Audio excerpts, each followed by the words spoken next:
जय श्री राम। देख सिए सो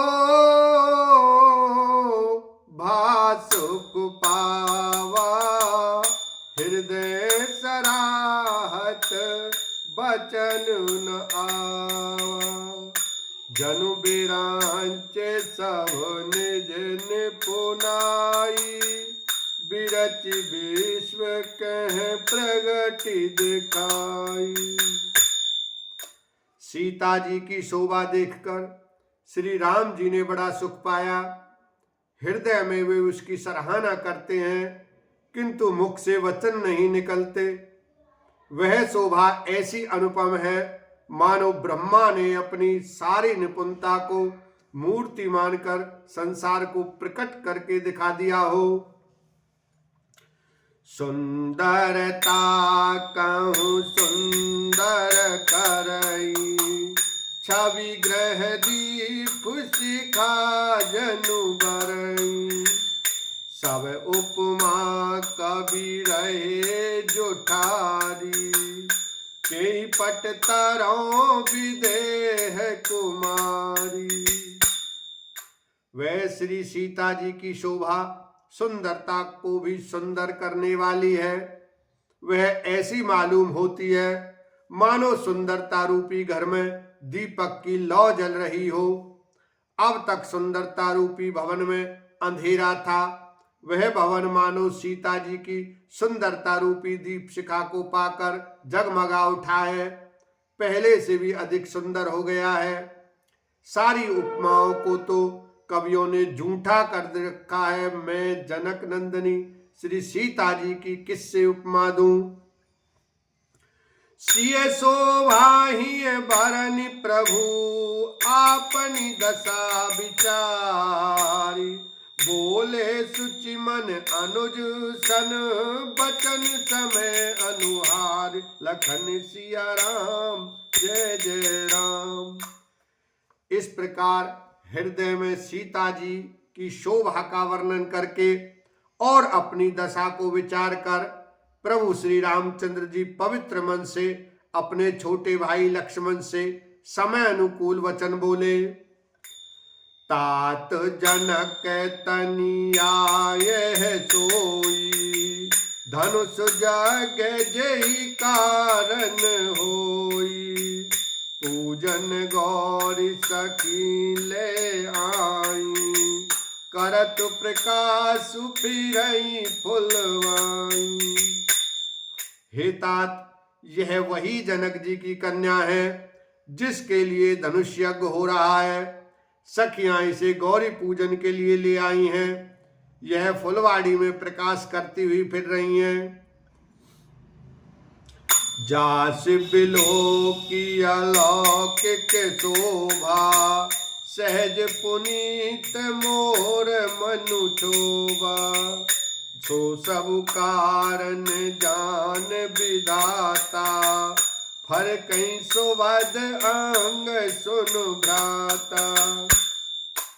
जिसकी अलौकिक सुंदरता देखकर स्वभाव से ही पवित्र मेरा मन क्षुब्ध हो गया है।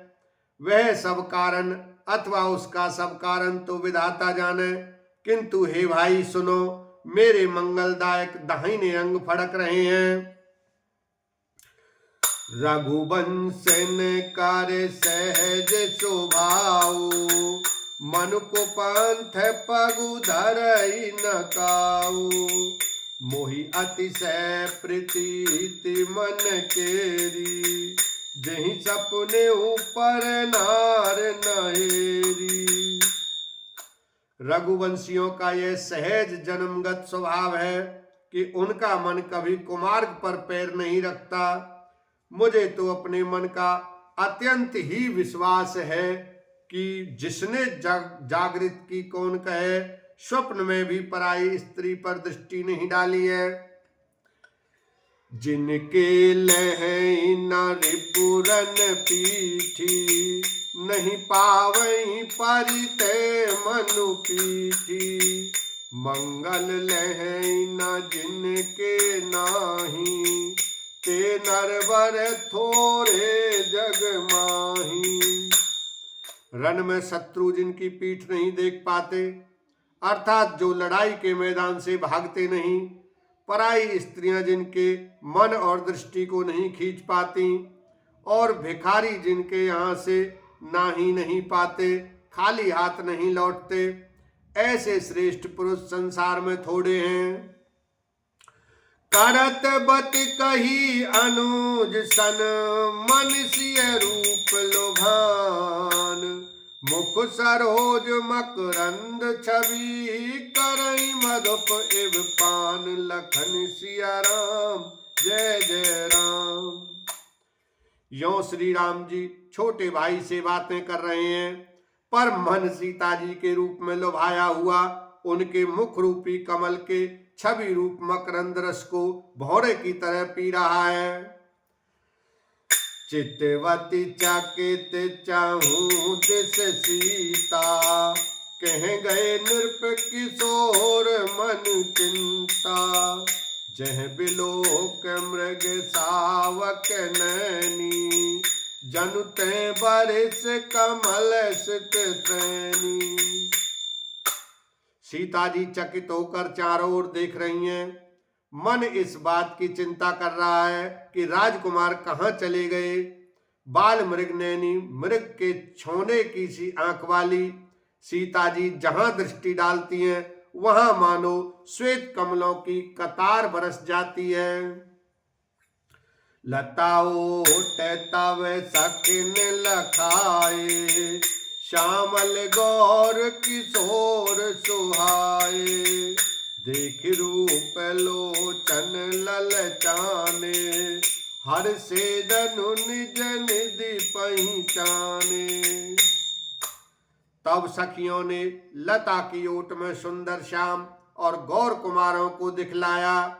उनके रूप को देखकर नेत्र ललचा उठे। वे ऐसे प्रसन्न हुए मानो उन्होंने अपना खजाना पहचान लिया।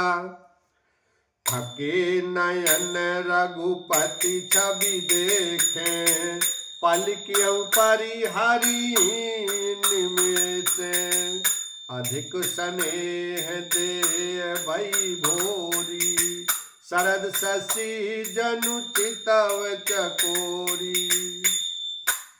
श्री रघुनाथ जी की छवि देखकर नेत्र थकित निश्चल हो गए। पलकों ने भी गिरना छोड़ दिया। अधिक स्नेह के कारण शरीर बेहल बेकाबू हो गया, मानो शरद ऋतु के चंद्रमा को चकोरी बेसद हुई देख रही हो। लोचन मग रामई उर आनी, दीने पलक कपाट सयानी, जब सिय सकिन प्रेम बस जानी, कही न सकई कछु मन सकुचानी।